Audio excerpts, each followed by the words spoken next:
Hey, thank you. I'm honored. Thank you for being so cool.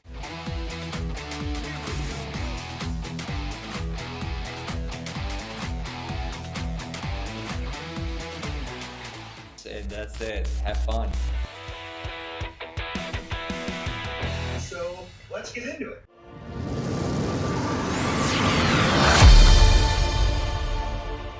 Hey, this is John, JB Bandy, going on Cocktail Network Live. And the concept behind BevNap mechanics is, if you recall many years ago, if you went to the deli or you went to a sandwich shop, whatever, you'd get your little number and you're waiting in line and you got your number and it says now serving, and then you're waiting for your number to be called. You know that you're going to be taken care of because you know when your number is going to come up. But when you walk in a bar, say 2 or 3 people come up at the bar in a very similar time, and then somebody gets mad because you took care of somebody else before them and they knew that they were there first. So the last thing you want to do is have people start off their experience at your bar ticked off that you kind of ignored them. It was totally innocent. You didn't do it on purpose. So what I did was BevNap mechanics. As soon as I heard somebody walk in or I heard somebody even just get near the bar, I'd look up and I'd get a BevNap and I would put a BevNap out in front of them and I just look at their eye, or I get eye contact with them. I promise I got you next. That sets them at ease. They know I've acknowledged them. So if I take an extra minute to get to them, they're not going to be mad. And then when I get there, I put the BevNap down, or they've got the BevNap in front of them. That signifies to all the other bartenders and managers that person's already been taken care of. Move on to the guy without the BevNap. So now I'm taking care of this person. I get them their drink. They sit down. They're at ease. Everybody's happy. So making sure you do things first, get the drink down in front of them before you start playing tricks and doing, games. When you start like reading guests, you know what the crowd pleasers are. Like I feel like the cherry trick is so underutilized. I mean, like it used to be the coolest trick ever. Like describe it for us, would you? Yeah. So pretty much you have a sword pick, that you would put a lime or a cherry in a drink with, and you put it in your mouth. You have your cherry, you throw it up, you catch it on the sword pick. So you can do that with an olive or a cherry. Right. And it's not too hard to learn, right? What's that? It's not too hard to learn. No, not too hard to learn. Like everything, just a little practice, especially because cherries are pretty expendable at the bar, Right. You do it once or twice every time you make something with a cherry, and you'll have it in a week, It's just like catching a Smartie in your mouth, right? Yeah, that's it. It's just like catching something in your mouth, but the pick just throws a little bit of that, a little bit more room for error. That's it. With your sure. Yeah. Hi, I'm Michael, and you are watching Cocktail Network Live. Ciao. Woo!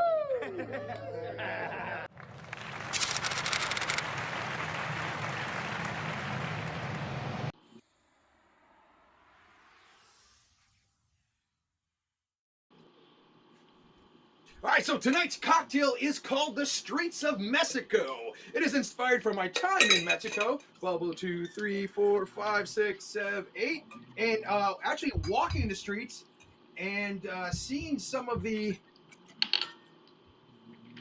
fairs and the markets and having some local street corn. And I was really impressed. I'm like, this is amazing. This is so much fun.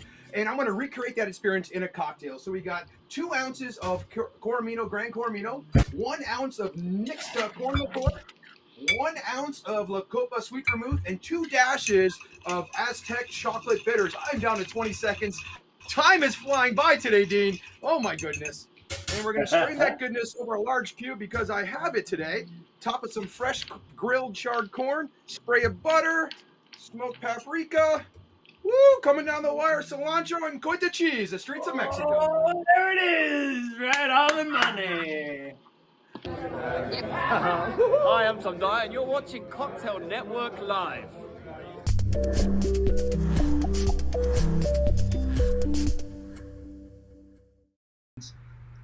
For me, before we get on to all the questions and everything, Dean, you are like historically the showman, and you making that drink and pretty much everything you do, you're always a showman about it. And so much of my bartending skill and technique came from that showmanship that you always presented. Oh, wow, man. In all your videos and everything you do right now, I always love to see it. I appreciate that so much. I mean, Rob and I are just kind of tripping our way through this whole thing and making it happen. And to know you're out there and cheering us on and supporting us no matter what, I greatly appreciate that, Phil. Thank you so much, man. Hi, my name is Rafael.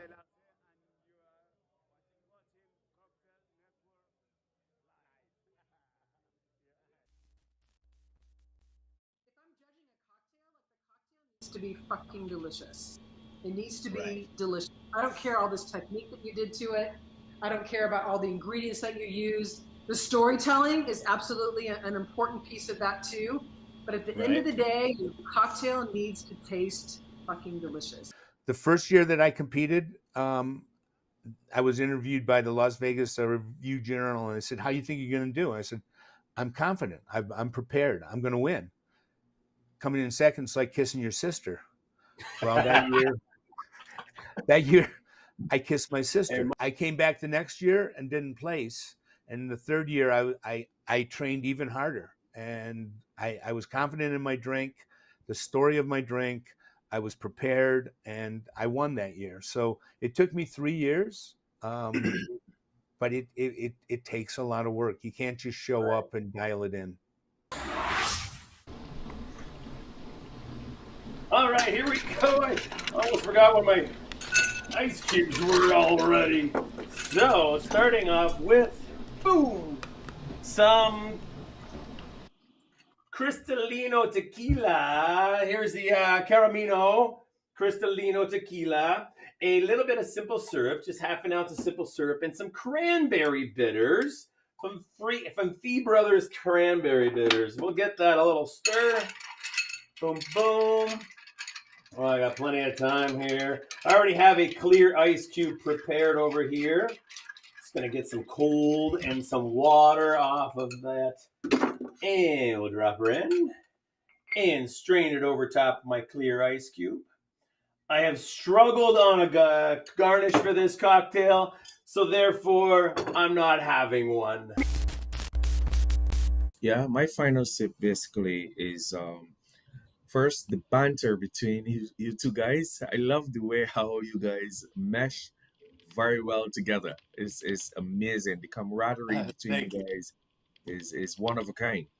I also enjoyed seeing you guys make that cocktail in a minute. Okay, I mean, one of us cheated. One of you cheated, but hey. I'm not going to call any names. Okay? I know my winner, and if I was to judge, I know who the winner is. There you go. So, yeah, Damien, now that you've called me out as cheating, I guess I have to admit, yes, I cheated because I pre-shot it, and I did actually take a couple of runs at it. So in my new studio, so I knew it. I have been honest. All right, come on. This is a safe space, isn't it? Is this a safe space?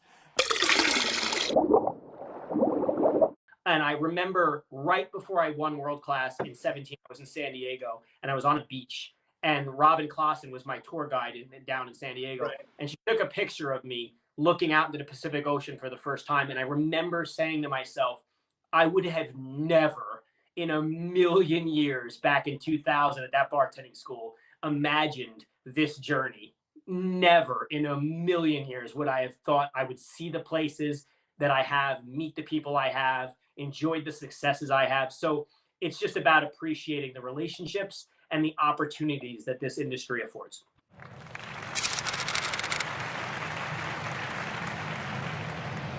In the presence of a well-made Negroni, taut nerves relax, taut muscles relax, eyes brighten, friendships deepen, and the whole world becomes a better place in which to live. As Helen would say, happiness. How are you? I think the idea of your show is amazing.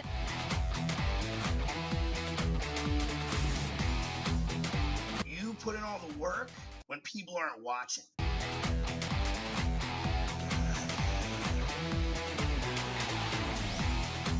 Hey, thank you. I'm honored. Thank you for being so cool.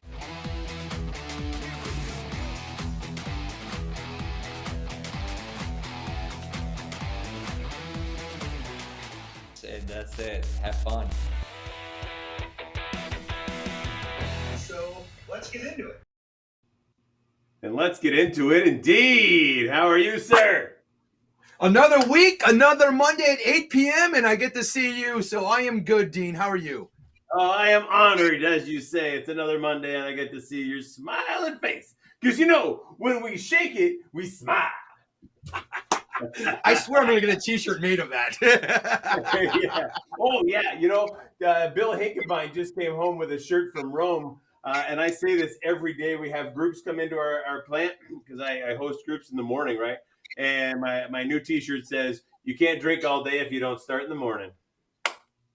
I like it. Speaking of good smiles, I see a new smile behind you. What's that poster all about? Well, you see, I had these posters at work, and of course, I just got that new one, and I got them framed here. I was going to take them back to work, and I was redressing my studio yesterday, and thought, you know, those would look good in my home studio, and I did. So, of course, Every Ingredient Counts is our documentary about American beverage marketers and how it came to be, how it grew up from the early 90s. And how it's evolved into a kind of a premium juice company now. And of course, the smiling Mr. Tristan Delpeche behind me with our brand new Shaken and Stirred poster, almost in theaters.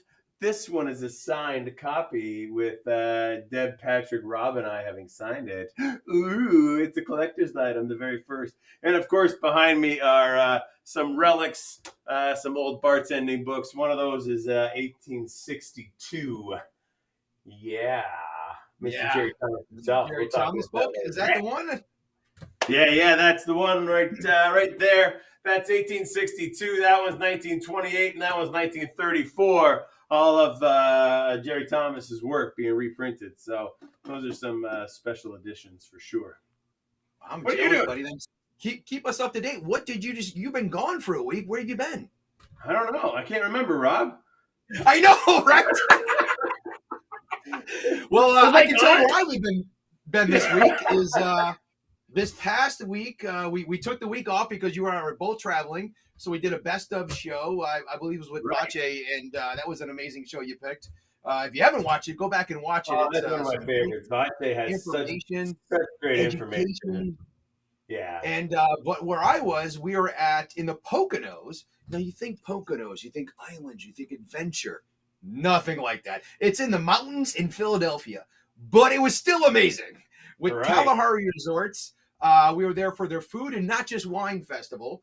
And it was myself, Chad Toko, Carlos Cardoso, G. Manuel, and Stevie P flared it up for 3 days, just having a blast. We worked for 1 day, partied for the rest, and we were celebrating Carlos Cardoso and Stevie P's birthday.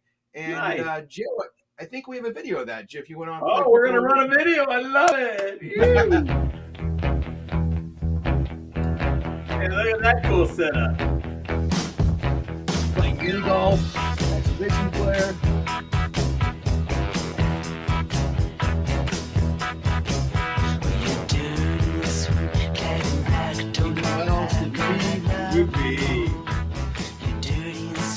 Taco just fired up like 4 bottles is nothing. Carlos styling.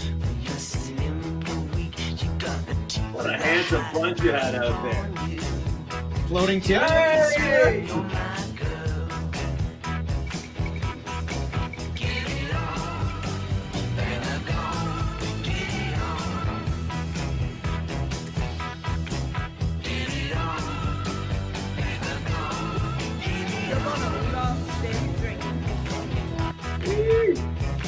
I love that Carlos was teaching the local bartenders how to do it as well. And that's what we do. Cocktails for Hire. We travel the world, bringing the party to you, and making better cocktails while we do it. That's really fantastic. I really love how you take the competitors that consistently come out to your events and start giving them the opportunities to travel around the world and do some of these events with you, Rob. I think that is a really, really cool opportunity. that actually is a great point. It's a byproduct, and like you almost look at these competitions like we get together, we get to have fun. Carlos looks so serious. This is true. These competitions, we get together, we have so much fun. We do it for the craft and to be surrounded by passionate, like-minded people. But it's also like almost an audition, if you will. If you get up there and blow it away, and you're going to put your name out there, other people and other event companies and other companies are going to see you like, I want to hire them. And honestly, that's how a lot of these bartenders from going to these competitions have been getting extra work. It's a great point. Yeah. And the Kalahari event, you were hired by Rick Fogel, right? Correct. He's An old school bartending alumni as well from 20 plus years ago. Yeah. And the amount of booze they go through, I mean, just their liquor sales alone in one resort, let alone what they do a day, it blows my mind. Like the fact that he has that beast under control and is a well-oiled machine is kudos to him. Well, good for him. He was the first one to teach me the mechanics of the bubble 2, 3, 4, where you don't actually have to count it. You can actually go bubble 2, 3, 4, and then do some movements instead of singing the song. So I always think of him when I think of that. So I was in Chicago. You gave me a minute to jog my brain back into memory. I was in Chicago at the National Restaurant Association trade show, which I think is the biggest in the U.S. There's 3-4 trade show floors. So as big as any one trade show you go to, it's 4 times that size. And I got to see all kinds of great old friends, Brian Lukmus and Travis Tober and Rebecca Dowda, who inspired today's 1 Minute Mixology. So, fabulous week. Nice. And then actually took a little day away. It was business and pleasure. Joe Messina, which you guys never see, he's our producer of this show. He's the one making us look good. And in all transparency, like putting the show together is not an easy thing. We all have egos and we all have deadlines and we all bump heads and we all make it work. So Joe and I talked. I'm like, hey, let's just get away from the cameras and just spend a day together. So we went golfing at a Tito's charity event, and it was a blast. Joe and I had a great time, and it was great just to get away without talking about shop. Right. Well, good for you guys. I wish I could get down there and have a day away myself, but it's not going to happen. Just having a jam-packed schedule, as everybody does nowadays. It's been, I think I've been out as many days as I've been in, traveling and whatnot. So it's been a crazy year. So trying to get on and hang on, So yeah. Let's see. Next thing a little thirsty, my friend. Well, before we get to that, let's bump into a quick promo of the Cocktail Art Challenge, what we got coming up. 23 of some of the I can't even say nation anymore because there's people flying in from Venezuela and all over the world to compete in this thing. In Belgium are going to be there. One of our guests tonight, Miss Dianna Greene, is actually judging mixology. Last week's guest, J.D. Spradlin's emceeing the competition. Joe will be there broadcasting it live with our Cocktail Network Live anchor, Kevin Gibbons, which Dean vetted, and he's going to do a great job. What are your thoughts on Kevin, Dean? I think he's great. I've met him years and years ago when we were both younger men, but having a good chat with him, I'm very much looking forward to what he's going to bring as the anchor to Cocktail Network Live. For the broadcast. I can't be there myself, so I think he's going to be a great stand-in. Nice. On top of that, we had some great sponsors and some great judges and staff. Right. Yes, and I saw something online today. I'm not sure if I'm allowed to say it out loud, but I'll tell you what. If I find it here, I will certainly share with you. Holy cow, lots and lots of messages today, and I think I'm in the wrong thread. Which thread should I be in? Not that one. Oh, if you're going to pull up the text between me and you that I think you're going to pull up, you're going to make Mariano Gill's day and some of the competitors right now. I'm trying to find it. Oh, my gosh. There's an eggplant, and I can't find it, Rob. So, Joe, while Dean's looking for that, we Yeah. talked about some of the great sponsors. One of our great sponsors is Funador Brandy. They first came on, they're with Gonzalez Bias. They first came on with Presidente Brandy, and most people know Presidente Brandy from the Chili's Margarita, but their bottle has that little spout in there, and it was kind of hard to get off. So we challenged Dean a while back to create a video just to educate our bartenders how to take it off. And it is one of our most played videos of all time. It's like over 6,000 views, and Dean's showing just how quickly it is right there. But Joe, let's show the video real quick before I go to the. Hey guys, Dean Serneels here with a bottle of El Presidente Brandy. Now, this little plastic doodad here, I've taken it off, put it back on, but let me show you. If you press really hard here, this actually peels up, and that's all I did. Super simple right now. When you get a first brand new bottle, you push it really, really hard, and that'll pop up, revealing this little doodad. Get rid of that, and then there's this thing, which has a little ball in it, and this is pushed in really tight. So what I did is I actually took a pour spout in here, and I worked it out. A pair of pliers would work even better, but I was able to pull that out just like so, and now the pour spout fits in there perfect. You might want to cut this metal away, but that's all you, baby. And we've got a free pour. Cheers, guys. just like that, you made it look that. And there it is again with the Funador bottle. Just like that. Oh my gosh, just like that. I swear I'm going to end up getting stitches before I leave here today. You got me all distracted playing with this. But yeah, I was going to drop a bombshell on you guys today. The judges for the Cocktail Art Challenge are Judging Mixology, John Cowell. Like you didn't see that one coming. Judging Mixology, the lovely, talented, and very beautiful Dianna Greene. I said extra beautiful because I know she's on the show today. Not that Diana's amazing. And also, ladies and gentlemen, one of our favorite guests here on Cocktail Network Live, One Drink With, Damian Williams from Plantaray Rum. Yes, nice work, Rob. Great job. All right, in the flair category. Oh, he's giving it all away. Raul Guzman. Yay! And because he's such a gentleman, stepping down from the spotlight in order to help make things happen on the back of the stage and behind the curtain, please put your hands together for Ivan Uzo!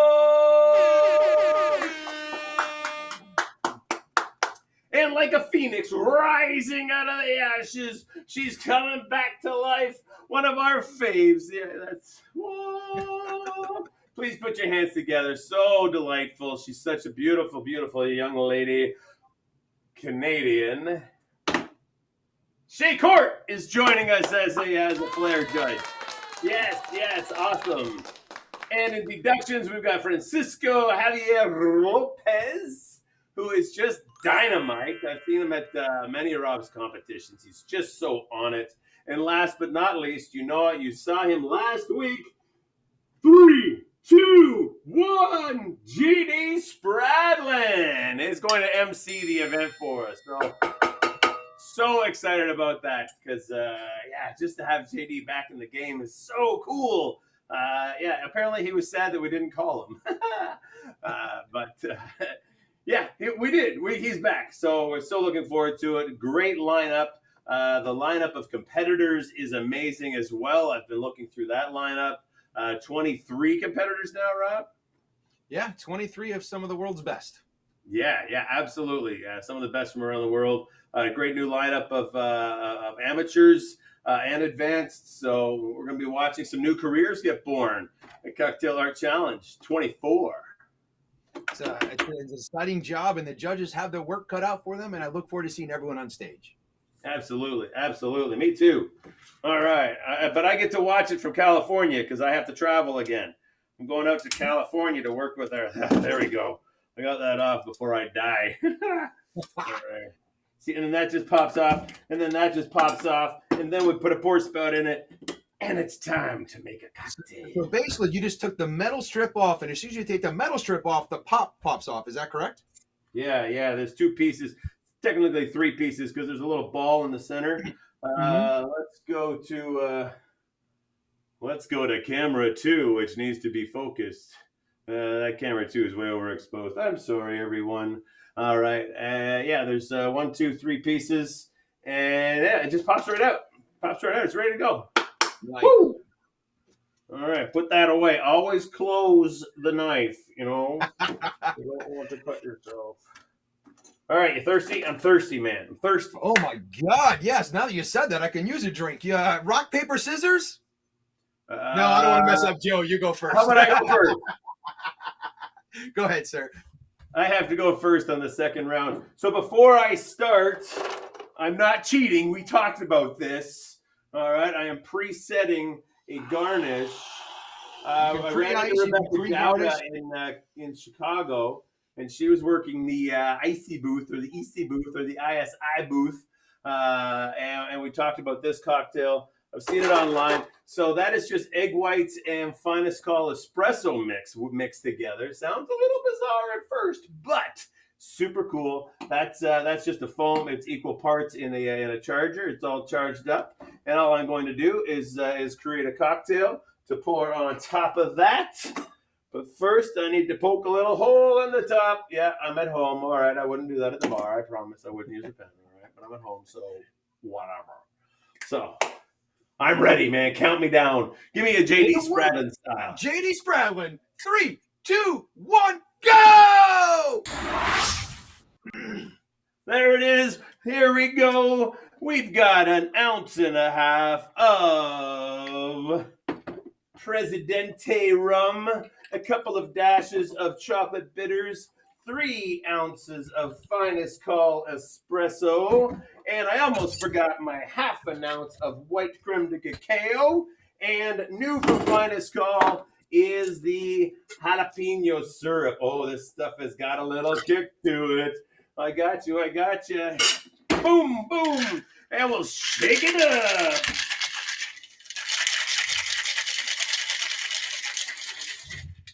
All right, and who forgot his strainer today? This guy. All right, we're going for the egg strain. I hate doing the egg strain, but I'm going to need to because I've got 8 seconds to get this filled up. Come on, baby. There it is. Look. Woo! Coming in right on time, buddy. Yeah. Oh, look at that. How you do it every time. I saw that on Instagram. I was inspired by it, and that's my flair of the day. That egg white popping right up like a Ramos Gin Fizz. So cool. So there it is. What's the name of the cocktail? Because I couldn't pronounce it. I'd have to see the name that I sent out again. Allison, I bounced it around the martini. Yeah, it was a French-inspired martini. The name of the drink. Oh, no, the drink was one drink with martini, but it was in French. Ah, that makes sense now. Yeah, Okay. yeah. I'll have to look it up again. I have yet to go to France, but if any sponsors want to fly Dean and Joe and I out there for an event, we'll be happy to take you up on that. All right, Dean, are you going to count me down? I'm ready, buddy. That's so fun. Nice. It's so refreshing, but it's got that little spicy kick in it. All right, you ready? Ready. All right, here we go, ladies and gentlemen, live on stage. He's got 1 minute to finish his cocktail. Rob Husted's 1 minute mixology in 3, 2, 1, go! Tonight's cocktail is called the Brandy's Persuasion. And when I say persuasion, yes, I meant persuasion. So we're going to do 1.5 ounce, 6 of Fundador brandy. And then we're going to use a 1/2 ounce of butterscotch liqueur. And then a 1/4 ounce of Calvados. And those of you that don't know, Calvados is like an apple brandy. It's really going to lighten that butterscotch in this one. We're going to use 1 ounce of finest call single press lemon juice. And then a brand new product from Real. I just got my hands on a month ago. Juicy pear. So we're going to use 1 ounce of the pear. It's topped with 1 dash of cardamom bitters. And when we shake, we smile. Then we're going to strain that goodness right into our chilled coupe glass. And we're going to garnish that with a star anise. And there we have Brandy's Persuasion. Persuasion. Nice. Brandy, you're a fine girl. Cheers, Dean, to another job well done. And there it is. I got it right today. Woo, cheers to you. And cheers to Joe for correcting me. I said rum, apparently. It happens. It's brandy. Wow. It's a beautiful brandy. I apologize. That is good. Well, now that we got cocktails in hand, there's only one more thing to do. Would you like to introduce our guest, or would you like me to? I would like you to, because you guys have some great history, and I'd love to allow you to do such a wonderful thing. Tonight's guest is a long and dear friend of mine, someone who I respect in the industry very much so. Started off in, and she'll tell the story how she started off in the financial industry, got into being a brand ambassador. And I first met her when she was with Kettle One. She organized one of the early mixology competitions that I did with them. And she became really instrumental in USBG Miami, and then through national events with USBG. She started sponsoring our Bar Wars LLC competitions with Kettle One back in the day, and she came on to judge. She taught seminars.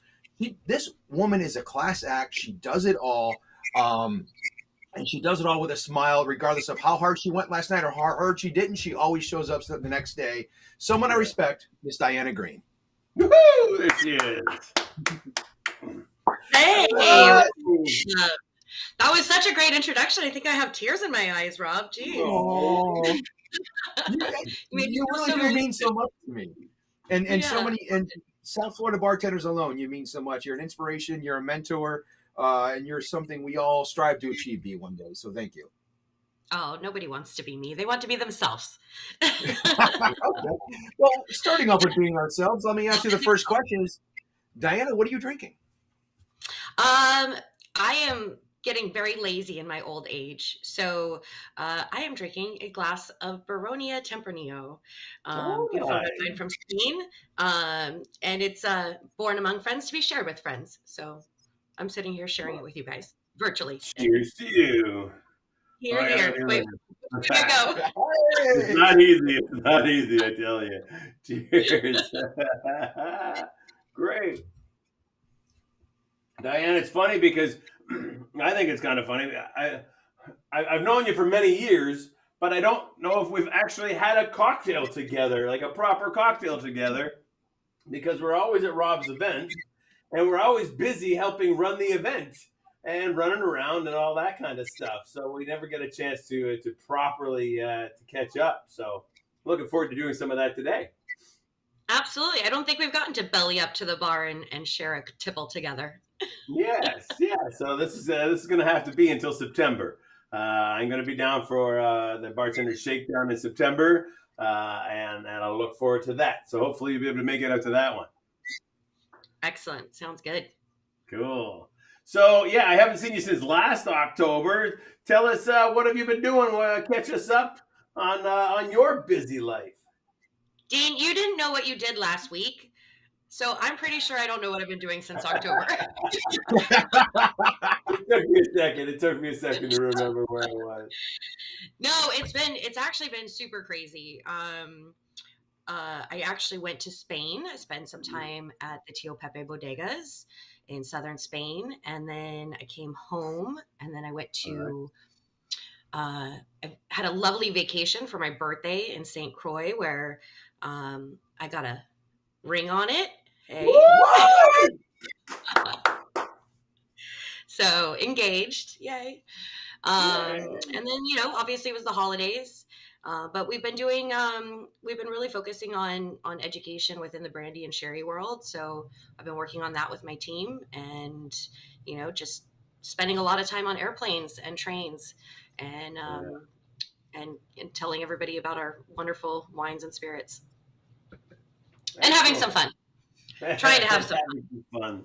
And sharing your wonderful wines and spirits with us in the competitive world of bartending. Can you share with us some of your insight on having some of your fine spirits involved in bartending competitions, flair or mixology wise, and some of the benefits, so that we can help convince other fine spirits to join us? I love that.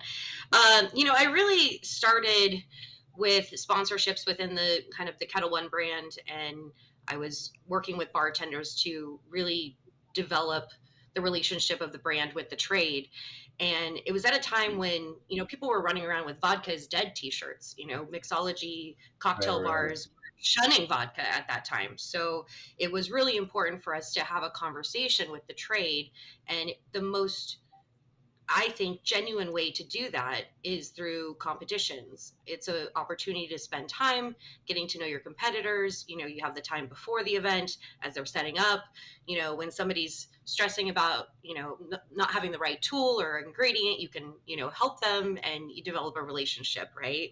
Right. Before and then during, you get to cheer them on, and then after, you get to support them and congratulate them, and mentor them into their next steps within the cocktail competition world. So it's really about the relationships. I mean, the brand exposure is great, but I think it's really about the relationships that you build with people over time. I mean, I was watching the introduction, and Chris Cardone was talking about Diageo World Class, and that was a huge part of what we did as a brand ambassador. So, With Kettle One, yeah. developing that program and developing those bartenders as they grew into the program and became, basically these superstars was incredible.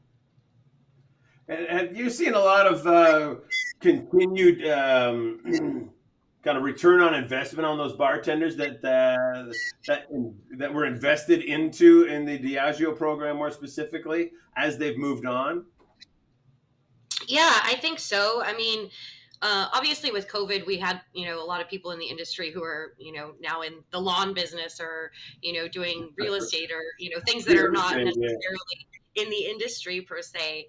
But absolutely, I think when you have a connection with a brand, if you've, taken the time to develop a story and a cocktail and to present it, you're learning, right? And you're building a relationship not only with the brand but with the people behind those brands. So I think Right.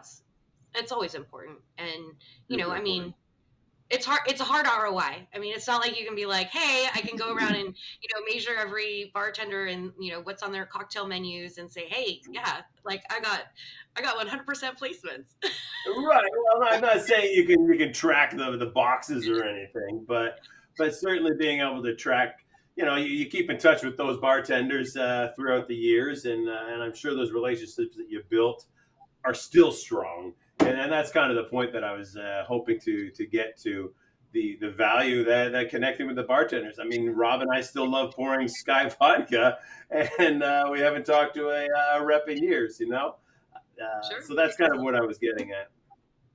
Absolutely. And I mean, even to this day, I spend less time in the trade than I used to, but, if I have the opportunity, I'm going to try to visit a bar where I know somebody from, right? So if I'm in Nashville or if I'm in New York and I've got some free time, I'm going to try to go visit one of those bars where I have an existing relationship.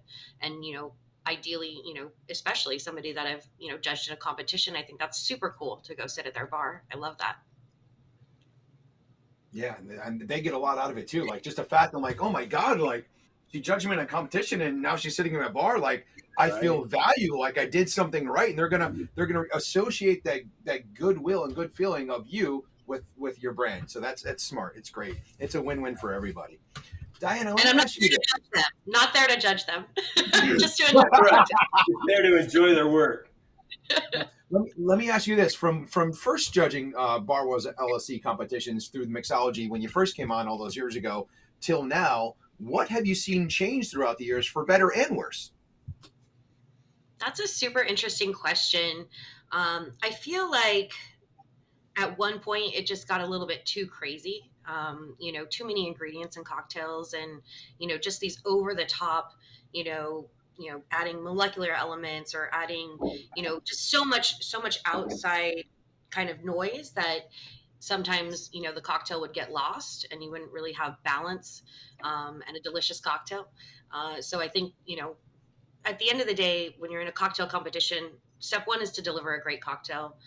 Step two is to really, show your own personal brand. You want to show your brand, and you want to highlight the brand that you're working with and tell a story that connects all of those things together. Yeah. So Super I think valuable. we're starting to see something a little bit more, I think, in some cases. It's not always the case, but you're starting to see people simplifying it, understanding that there needs to be, an element of balance and simplicity to deliver a good cocktail while you're on stage. The nerves get up there and they start working, and you gotta be able to, perform, right? The shakes, right? When you have the shakes, and you have to add 5 different types of bitters and saline solutions, and then make a egg white foam on the spot, you might be in trouble. Yeah. Very good point. So if you could talk in the camera right now and give advice and talk directly to the competitors coming up for the Cocktail Art Challenge, what advice would you give them? 1, read the rules. 2, read the rules. 3, read the rules. And finish your drink. Always finish your drink. Finish your drinks. Love it. Yeah. That should be a t-shirt we need to make, Rob. We need to make the shirt that says "Finish your drinks."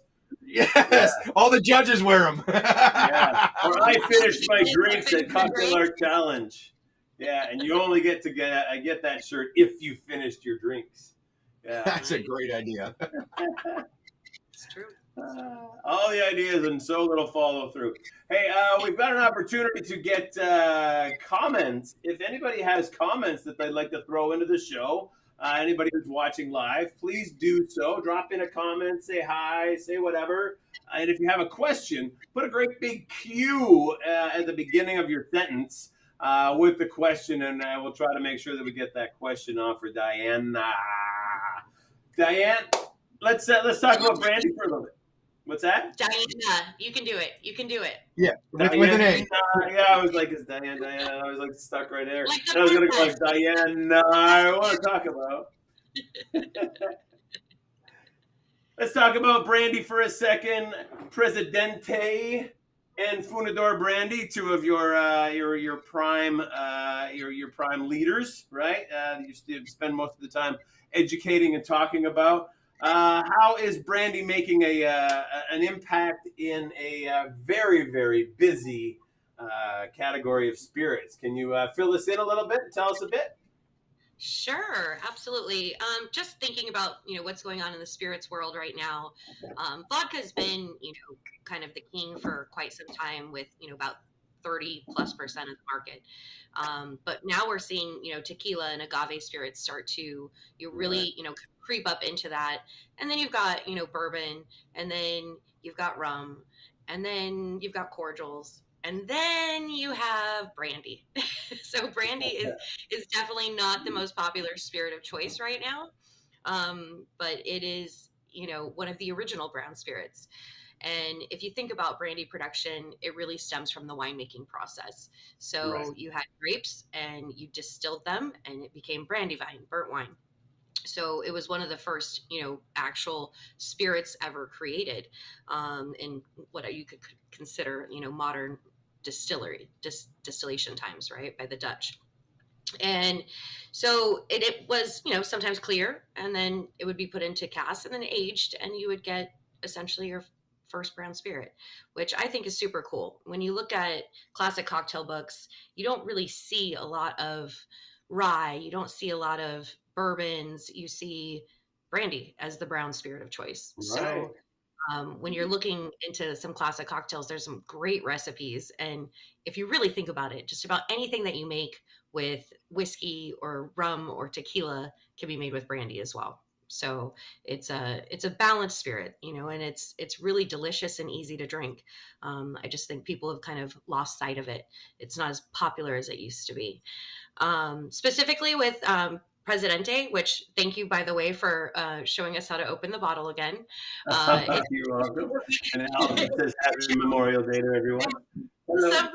Hey, Happy Memorial Day. Thank you for all of for those who've served. So when you open a bottle of Presidente, I wanted to show this as well. So You have basically it's an anti-counterfeit pour spout, which also will time your drinks so you can't put anything else in the bottle, and that's because this is the number 4 selling spirit in Mexico. It's produced in Mexico. Yeah, absolutely. So I mean, behind basically Smirnoff, like Johnny Walker and Bacardi, Presidente is the fourth best selling spirit. So the funny thing is if you open it, literally, oh, this one actually worked this time. It did come out, but sometimes you have to double tap it. So if your bottle of Presidente, you can't get the liquid out, just double tap it, get on the ass a couple times, and it'll come right out. Yeah, give it a little spank, right? Just spank the bottle a little bit. Oh my God. If that's not a T-shirt, said Dianna Greene. Like, that's perfect. It doesn't come out double tapping on the ass. I think that's important as well, talking about that, so that we're not like encouraging everyone that they have to rip their bottle apart, like there's some kind of manufacturer error or something, because there clearly isn't. When you start pouring it, as Dianna said, if you start pouring it and it holds that, give it a little whack and it starts pouring. I wanted to talk about it's to keep the integrity of the spirit, right? I mean, there's in a lot of countries, I don't think it's that big of a problem here in the United States, but a lot of countries, counterfeit booze is a huge problem, and it's actually very dangerous as well. So that's what that thing is, to stop counterfeiting, so people can't refill the bottle with counterfeit spirits. Absolutely. Smart. That's pretty clever stuff. And to echo your moments about brandy, I very often refer to 1806 as the first definition of the cocktail: spirits of any kind, sugar, water, and bitters. And reading deeper into that, brandy was often the very first spirit, especially back in the 1800s. We didn't have bourbon at the time. So, and then looking at all the different spirits because of their sugar source of the region. Bourbon is a brown spirit because of the corn. There's lots of corn in the U.S. And then, of course, the grapes in France, starting up the brandy distillation. So I like watching how the different spirits grow up from there. So very cool. Now, brandy has a long history. Brandy makes you Randy. Sherry makes you Mary. And vodka pays the bills, they say. Pays the bills. Not anymore for me, but that's okay. Right. She started with vodka pays the bills, and now she's just going all over the place. I love it. I'm just laughing at all the bartenders that are like, I don't like T-shirt company, right? Allison's always wanted a T-shirt company. Here you go. Just write it down as you go. Right. So you were a sales manager and brand ambassador. Sometimes those two get confused. Dianne, can you help us better define the difference between a sales manager and a brand ambassador? Sure. I mean, I'm the Eastern sales manager, sales director, actually, for Gonzalez Bias, and my main responsibility is for our commercial operations for the Eastern U.S. So that includes, inventory, pricing, programming, pretty much everything. I always say you can't sell a bottle unless it's actually in stock, so you can't sell what you don't have. So stuff to make sure that you have the product, that it's priced, and that it's actually in stock. And really, it's a very different world. I spend more time behind my desk than I used to, more time in PowerPoint and in Excel, and checking on the back of the house and what's going on, and dealing with the distributors, right? And then a brand ambassador is really, meant to be forward facing. It's meant to be somebody in the field who is, focused on one brand, or maybe two, or a category within that company. But it's the idea of, having consistent visibility and the opportunity to, build rapport between the brand and, either the final consumer or even the bartender or bar managers and owners and things like that. Very different sets of responsibilities, I think. But at the end of the day, it's all booze business, and the booze business is fun. Whenever I get to get out and pretend I'm a brand ambassador, work, maybe a trade show, or, spend some time at a wine dinner or something like that, that's where, I'm happy. It's my happy place. Nice. So from seeing both worlds, help educate our audience on the metrics that's determined, like if a company is lucky enough to have a sales manager and a brand ambassador, what is the ROI? What are the indicators that you're doing a good job from a salesperson versus a brand manager? I mean, a brand ambassador. Sure. I mean, sales managers are really going to be much more focused on the overall number. You know, what are your depletions? What are your shipments? What's your profitability? So you're looking into the P&L a little bit much. It's very different. And then as a brand ambassador, you're typically measured on, menus and events, and it's really hard to pull ROI on brand ambassadors just because unless you're linked to a very specific set of accounts, it's kind of hard to see the influence. But staff trainings and those sorts of things are usually typical KPIs for brand ambassadors. And KPIs, for those that don't know, because I didn't know for the longest time, is key performance indicators. Is that right, if I remember right?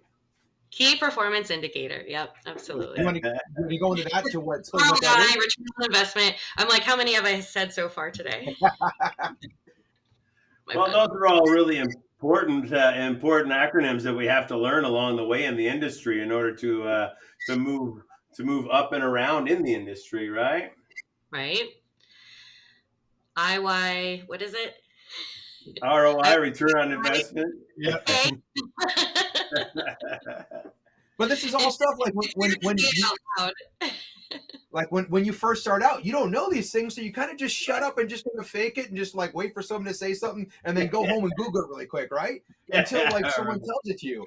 I didn't know what KPI stood for the longest time until it was a seminar at Portland Cocktail Week from Hennessy's ambassador Jordan Bouchel, and he broke it down like, listen, you're going to talk about KPIs, you're not going to know what it is. Here's what it is. Like, he was just like real about it. I'm like, I high five that guy, give him a hug every time I see him, because he was just real talk with what a brand ambassador is and what you should expect and what you think it is. Oh, I have an unlimited credit card. No, there's some work you got to do, and here's what it is. But with that being said, Dianna, with Gonzalez Baez, how can bartenders better utilize it in their programs they're doing today behind their bars?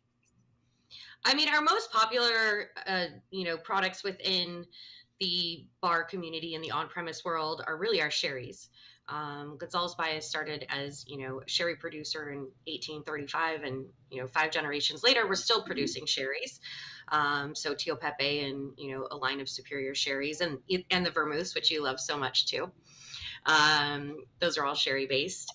So those typically are the products that we're seeing the most often used in cocktail bars.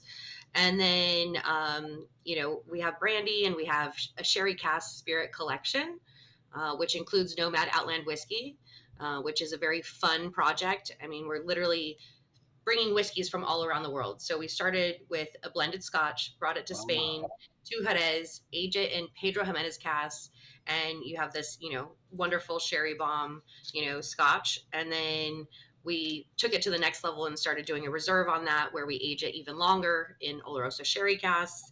And then now our second, or I guess our third addition to the lineup of the Nomad Outland whiskeys is a single malt Irish. So an Irish whiskey that's brought in to Spain and aged in Oloroso sherry casks.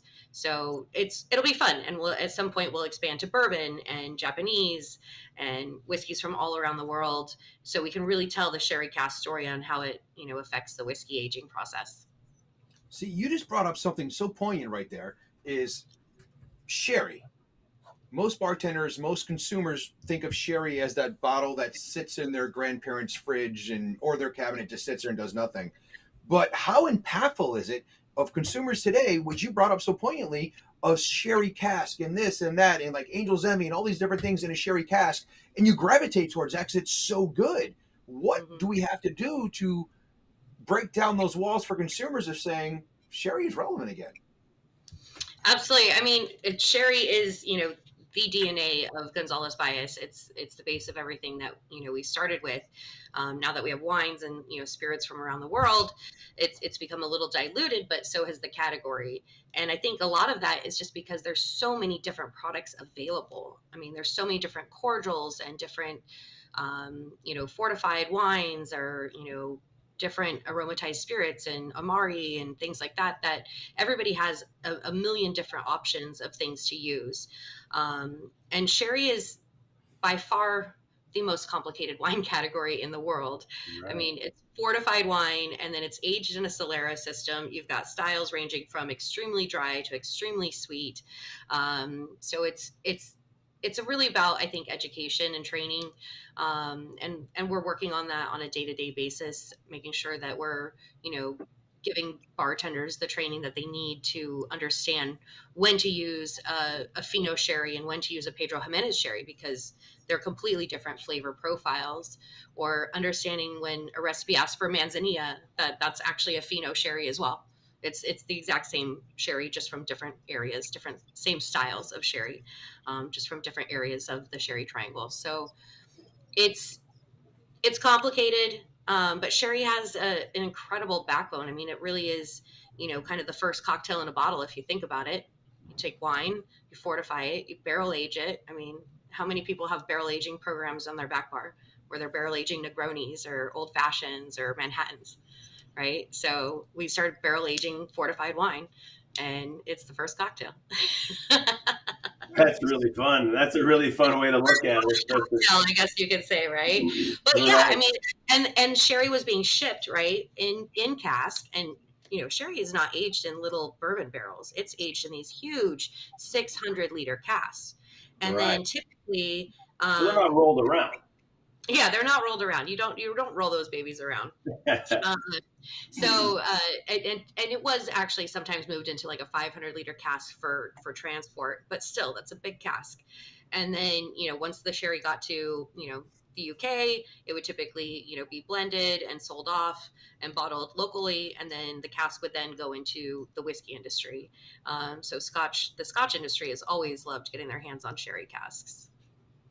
So I've got a question then, as a bartender who's looking to use some sherry in a cocktail.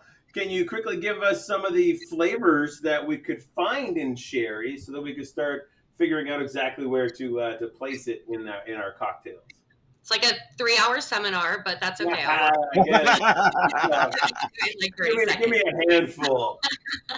So for your driest, lightest style sherries, it's going to be yeasty, bready, salty, floral notes, and some salinity, very, very dry.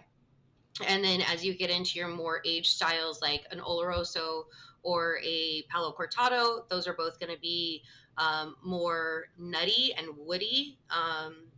It's ironic. We've talked about this in funny different ways, but a lot of people say it's like wood varnish, which kind of is weird, but it a little bit is. And then when you get to Pedro Jimenez, I mean, Pedro Jimenez is basically going to be raisins, dates, figs, pairs beautifully with, coffee and desserts, and like Pedro Jimenez would be delicious in the cocktail that you made today, Dean. Yeah, I was just thinking about it. I used a sweet vermouth in a similar version to this cocktail that I have on tap at my office, and it gives a raisin note in the background of it, as you were just talking about raisins. And I think we should note that first one, there's a lot of salinity notes. You said there's some salt flavors in it. Perhaps Rob could reach for that sherry instead of some salt water for his next cocktail. Just saying. I like my saline solution, but challenge accepted, buddy. I did, a little saline in a Negroni is pretty darn delicious. It helps cut through the bitterness. It helps balance it out. So, you can cheat on that and use like a La Copa vermouth, which has got sherry and all of I think he's cheating when he adds. I think he should be using the sherry to do a rinse in that glass to add that saline flavor. Yeah, I mean, everybody can rinse their glasses with Tio Pepe, and it'll add that salty, bready note to it. Well, while we've got someone with your financial background, I wanted to dig in a little bit deeper into some of your financial background. I'm looking for some advice for bartenders about finances and anybody in the hospitality industry. What kind of advice can you give them, young people trying to put together a few dollars and move forward? Absolutely. So I guess I'll start that out with a little preference or pre-reference. So when I graduated from college, I was actually at Merrill Lynch. So I was a financial advisor. Awesome. I was running around in my power suits and managing people's money. I thought it was great and I loved it. It just it didn't completely jive with my values in the sense that I felt like I was giving everybody a wallet biopsy. But I learned a lot along the way. So that's the beauty of it. So when I left, I started working for Kettle One. Everybody thought I was absolutely insane for leaving, this career as a financial advisor at Merrill Lynch, to go work for, a vodka company that was, at that point still not totally well known and under a million cases. So it was a big change, but it was a good one. And my biggest advice is start saving now and save a little bit as often as you can because it adds up over time. The time value of money is just incredible.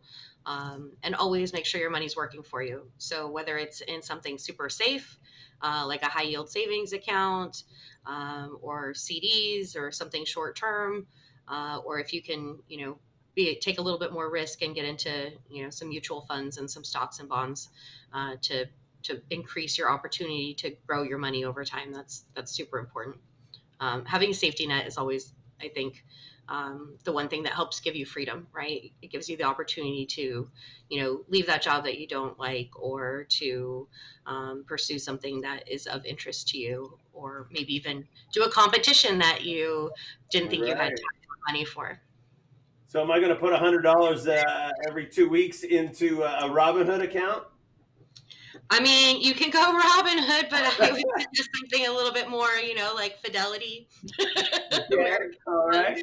I'm just looking for something a little more safe, right? Before you start dumping your money into all kinds of different crazy ideas. I use a high yield savings account through American Express. I mean, it's basically it's looped into my credit card. It's cool, but it's with cash in it, not credit. That's great fun. So where is Dianne heading in the next year or so? What parts of your future plans can you share with us? Lots of planes and trains in my future as well. A wedding to plan, of course. A wedding to plan. We're not doing a very good job of it. I think we're taking our time on that one. It's a little overwhelming at the moment to think about planning a wedding. But yeah, I mean, I'm spending a lot of time in New York. I've been in New York almost every 2 weeks. I'll be back there at the beginning of June to work with our Chilean winemaker for James Suckling Great Wines of the World. So kind of a fun wine event. And then I'm heading off to Austin to celebrate Emma and Pete's wedding. Yes! Bachelorette party in Austin. We're going to have a good time there. We're going to go see a couple of Topher's places, so that'll be fun. And then we are going to actually join them in Ireland for their elopement. I don't know if we're supposed to be telling anybody that, but we're going to go and we're going to golf through Southern Ireland this summer. So that's going to be super cool. But other than that, it's just trying to sell some booze every day. Sell some wine. You got it. Spirits of any kind. Get better at it every day. So those of you watching right now, Dean and I had a little game earlier, and we were going to play a little game on Dianna, and we don't do these kind of like things unless they're a dear friend. So Dianna, I apologize in advance, but Dean and I had a little thing. I'm like, I need you to keep like missaying her name the whole show, because every time you do, when you watch this and you go back, you have to take a shot. So Dean knows it's Dianna. He's been saying Dianna on purpose, so I apologize. But it's a fun little game we wanted to try and just mess with you. So thank you for playing along, and thank you everybody at home. But yes, Dean knows it's Dianna. Oh, I love it. That's great. Maybe you had too many drinks already. Yeah. We had to drink every time I said Brenda's name wrong. That's great. Nice. And Dean, I think it's time you were drinking every time. I was definitely drinking every time. I think it's time to get to the final sip, because I have like one sip left. You want to set us up for Pour It Forward first, Robbie? Oh, see, there I go screwing it up ahead. So Pour It Forward is a new segment Dean came up with this season, and I love it, where the guest of the last show is going to ask a question of this week's show. So last guest was Mr. J.D. Spradlin, who's emceeing at the Cocktail Art Challenge, and he asked Dianna Greene, who's going to be judging at the Cocktail Art Challenge, a question. So, Joe, pour it forward, please. Hey guys, Dean Serneels here with a bottle of El Presidente. Dianna Greene with Funador Brandy. J.D. Spradlin, very nice to make your acquaintance. Now, we have never met, worked together, or any of the like, but I will be emceeing this event coming up here shortly on National Flair Bartending Day, and you will be judging mixology. Now, I've emceed a few of these, and I've even emceed some mixology competitions. I love the difference of it, and it's so unique and fun in its own certain way. I've judged a couple Flair Bar comps, but I much prefer being the loud guy on the mic as I will be for this. But I do have a mixology judging question for you, actually two-pronged. One of the things I look for is entertainment, and as a mixology judge, I wonder if that factors into what you're in your judging. Now, of course, it's the finished product that's the most important, but I'm curious, is there something that a bartender in competition could do that maybe it's not so much mixed up in the mixology making of the drink, but maybe a mannerism or something that if you see, you go, check, and it makes you smile. But flip the coin, the other part of the question is there something that maybe even when you're out at a bar, mixology bar, so it doesn't have to necessarily be in competition, but something a bartender would do that would just blow your mind and just get under your skin? I ask because possibly some of the competitors may see this and go, Dianna Greene is judging, I better not do that thing that she talked about. So I'm looking forward to meeting you, looking forward to hanging out and maybe raising a few Funador brandies with you. Until very soon, I'm looking forward to hearing your answer, and looking forward to hanging out here very soon. Cheers. Cheers. That was the longest question ever. Yeah, he likes to talk, so we give him a mic. I love it. I love it. Okay, I'll make this super simple and quick. So the check the box is when you treat your cocktail service, when you deliver your cocktail, just like you would at a bar. Put down your napkin or put down, something along those lines. Serve the cocktail like you would a guest. Serve your judges, right? It drives me crazy when they don't actually really serve and present their cocktail. I think that's a big bonus, because at the end of the day, we are only really there to judge the cocktail and how it tastes. So step one, finish your cocktail. Wow, Step that's two, great. deliver your cocktail to the judges, just like you would as if you were working in the bar, right? Just because the time runs out doesn't mean the show's over, right? Exactly. You keep your presentation going until the judges have everything. The show doesn't stop until you get into the back room. That's really great advice. I love that. Awesome. And then the thing that kind of makes me cringe when I'm at a bar is when I hate it when people use their tin to strain their tin on tin to strain. So do I. Oh, I hate it. I hate it. I really am a big fan of strainers. I think strainers are made for a reason. It's a tool. Use your tools. You have them. Yeah. So please. Well, clearly I'm the tool today. Yeah, I mean, the strainer's right over there, but Rob was counting me down, and I'm like, oh my gosh, it's just over there. So yeah, I agree with that. But at the end of the day, I mean, I know it's a pretty common practice in some high volume places just to crack the tin, tip it over, and throw it in there and just strain it out like that. Yeah, but, I don't think it should be common practice. I totally agree. It shouldn't be common, and it drives me crazy when I see people do it as well. With that said, let's move on to our final sip. Our final sip is where we look back on the conversation that we've had tonight, and you've got one big, giant final sip going on there, Dianna, where we have our final sip, and we reflect on a simple piece that we all took from our conversation tonight. And before we get into that, Dianna, will you join us for one more drink with Dianna Greene?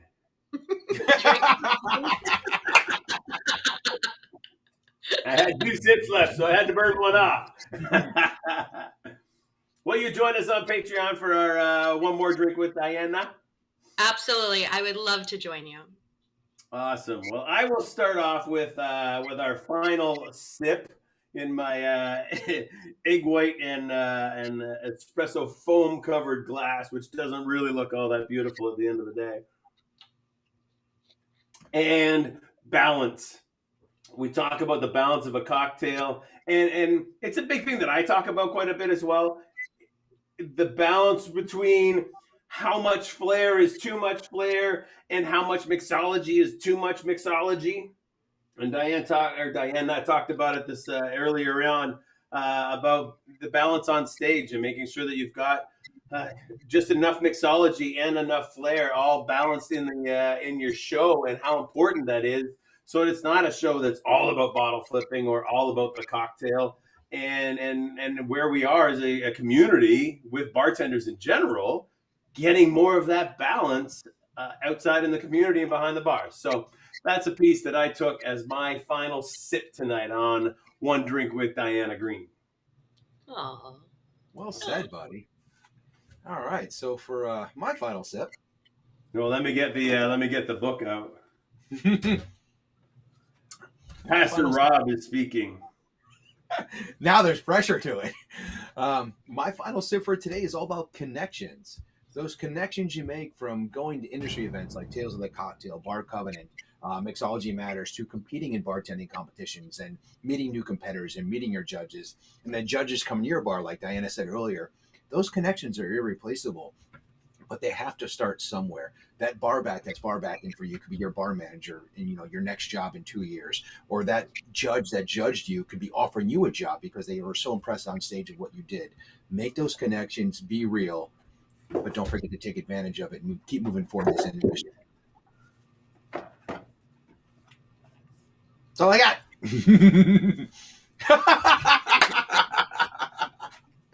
Thank you, Pastor Rob.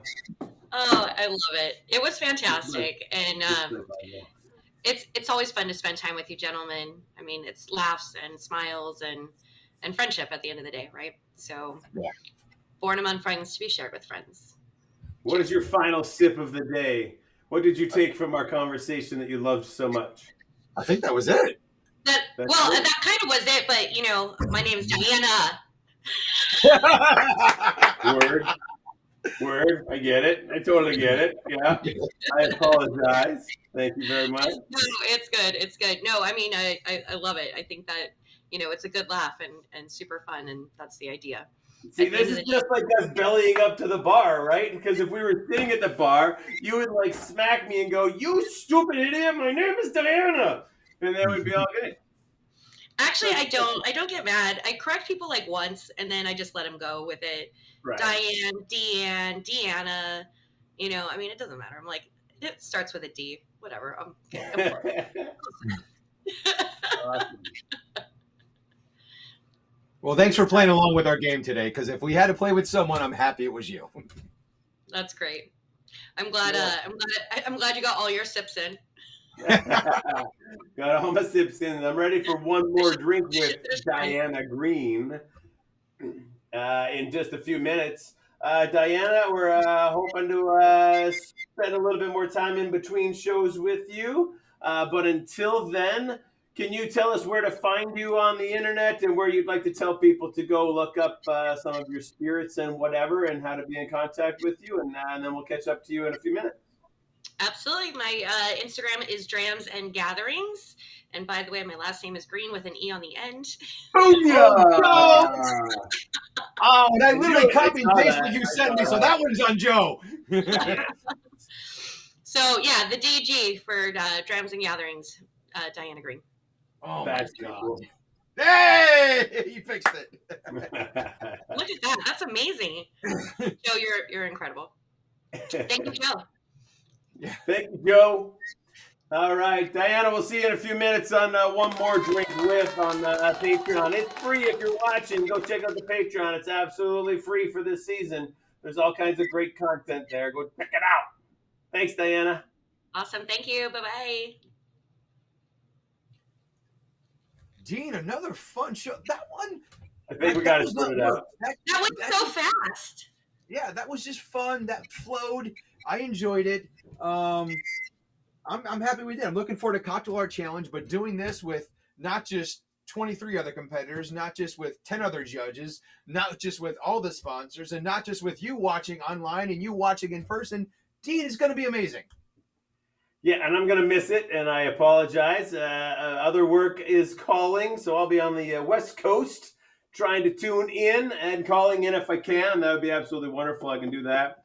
And good luck to everybody. Good luck to Dianna Greene and everybody down there. Looking forward to getting a new crop of bartenders rolling and crowning a new champion of Cocktail Art Challenge while you guys are down there, and celebrating National Flair Bartenders Day, which is something that we started a few years back. So it's great that you had a competition land right on National Flair Bartenders Day. I think that's pretty cool, Robbie. Like you planned it. Almost like we planned it, but yet I couldn't make it. Almost. Had we planned it sooner. But with that being said, you know what, Dean? One thing we didn't tell anybody yet, and we can kind of feed them in on a little exclusive, is what's going to go on National Flair Bartenders Day before the 5 p.m. broadcast of the Cocktail Art Challenge. Traditionally, Rob and I have done a cocktail marathon, if you will, and we've had different guests calling into our channel onto Cocktail Network Live. We talked to John Bandy, we've talked to John Mezcal, both leaders in Flair back in the 80s, and we've interviewed all kinds of different people on the way. This year, Rob and I are going to cheat and pre-record a couple of educational programs. I was in Portugal with Tom Dyer doing a magic class, so I'm going to re-teach that magic class on video so that all those participants can watch it. But also, if you want to learn a little bit of magic behind the bar, join us on National Flair Bartenders Day right here on Cocktail Network Live, and you'll be able to learn some magic tricks from me. And Rob, what are you doing? If it all works out well, I believe I'm teaching a class at the United States Bartenders Guild National Conference coming up June 3rd through the 6th.